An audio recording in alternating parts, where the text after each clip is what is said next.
We're now ready to define a security analysis that makes a reference monitor obsolete. This means that whenever the security analysis is passed, there is no way the reference monitor is going to stop the execution unless the ordinary semantics would do the same. There are many reasons for why we would like to avoid that security flaws are only signaled at runtime. First, it makes programs less dependable. Second, it presents a security violation. For example, if we know that we have stopped in the node Q2 because the inadmissibility of the flow from X to Y, then in effect we have learned the sign of X. The solution is to perform static checks that are performed before we run the program. We can prove that if the program passes the security checks, then the reference monitor can be dispensed with. The security analysis is expressed using a function seg that takes a command C as an argument, as well as a set of variables x upon which there are implicit dependencies. In the base case for assignment, we just check the implicit and explicit flows into the variable x are okay. For assignment to arrays, we also need to take care of the implicit dependency from the index into the array. For sequencing of commands, we just analyze the commands one by one.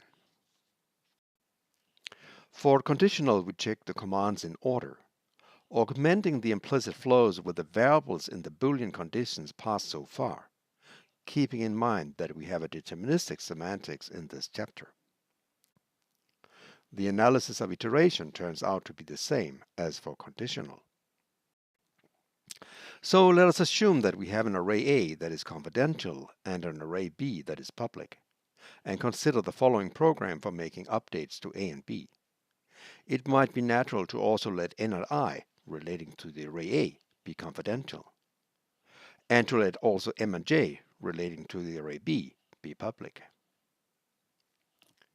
Using the online tool, you should compute the actual flows in the program and those that are allowed.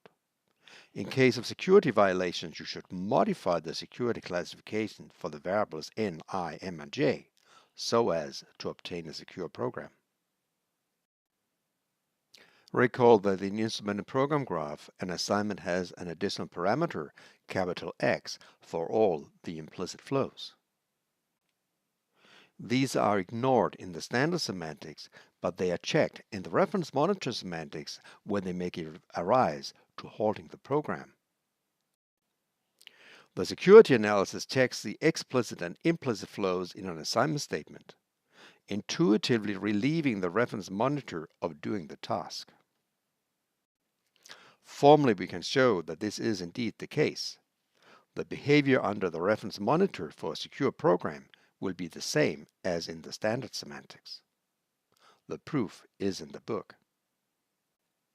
Let us summarize the kind of flows we have been looking at. Explicit flows directly copy data. Implicit flows mean that we perform tests on data. Unfortunately, these are not the only kinds of flows that may exist, and we tend to use the term covert channel for flows that we were not smart enough to take into account. Consider the following program in case we may observe execution time, or the following program in case we can merely observe termination. Explain how in the absence of any explicit or implicit flows from X to Y, we may still learn something about X. Having done this, you should read the text in the book during the try-outs on the way.